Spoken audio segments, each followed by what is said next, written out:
America will rise again. And I'm so excited that you all are here to be a part of it with me.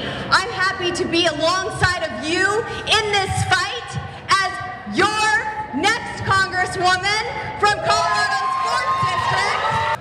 We've defeated the Uniparty a couple of times this year. The people have spoken. They do not want the Uniparty representing them. But what you do want is a unified Republican Party that puts America first, and that's the representation you are going to get. Okay, so there's a lot there, but obviously you know what this is about. Lauren Boebert has won her primary election, which feels deeply inevitable in hindsight, but she won, so she gets to make that victory speech. She won by quite a bit, actually.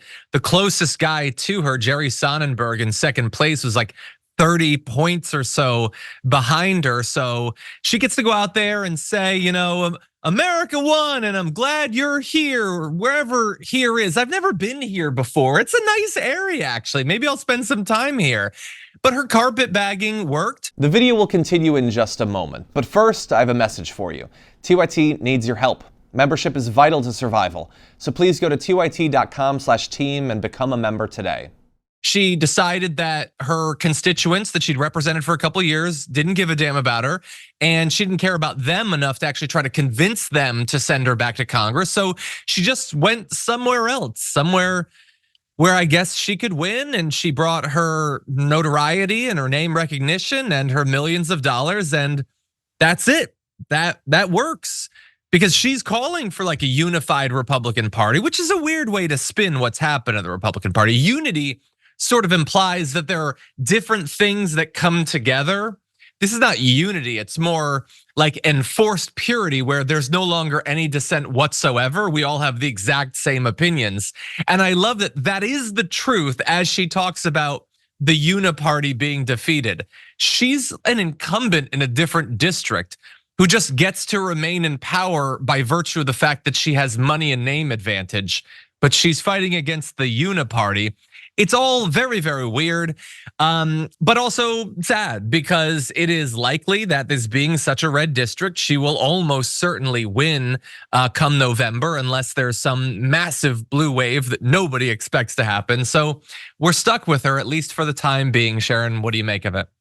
I feel like she's been a little bit on her best behavior, which is still bad behavior for Lauren Boebert. Usually when people move somewhere, it's an opportunity, John, to reinvent oneself. And you can be whoever you want to be. Sadly, she's chosen her old self in a brand new place, and she's been rewarded for it. I think this is horrible, but as you mentioned, the word I think you used was inevitable.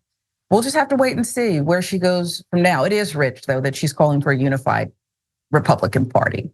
They seem pretty unified, actually. The MAGA wing is taken over fully. The transition's complete. So they do seem pretty unified already. Yeah, I think there's just so much about it that's so weird. Like that, what their base wants is just Trump and other people to give Trump whatever he wants. That's what they actually want. But they have to, like someone like Lauren Boebert has to pretend that she's a human with a brain and free will of her own. So like she has to pretend that it matters that she won. Why does it matter? Why does it matter that any of these individuals won?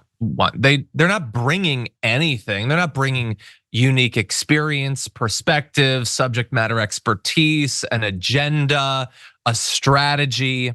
They all wear the uniform of the Make America Great Again. They all say that we're just going to be unified under Trump. So like she's excited for herself because she wants the paycheck. She likes being flown around on the taxpayer's dime, and she doesn't want to have to go back to trying to open up a restaurant or whatever. So I get why she likes this. But from the point of view of the voters, what is the difference that it's her? Like I can look at like an AOC, which we'll get to, and contrast her with another Democrat, and it matters. It matters in terms of the issues they focus on, the way they communicate, those sorts of things.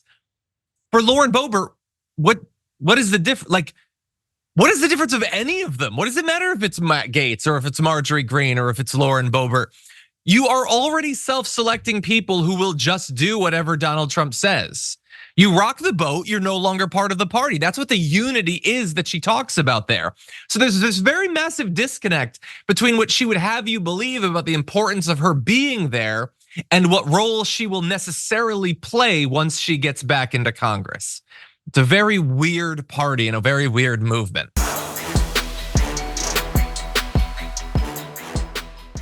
Thanks for watching our video. Did you know that you can support our show by becoming a subscriber? Just click the subscribe button and also ring the bell so that you get notifications when we're live or when we post new content.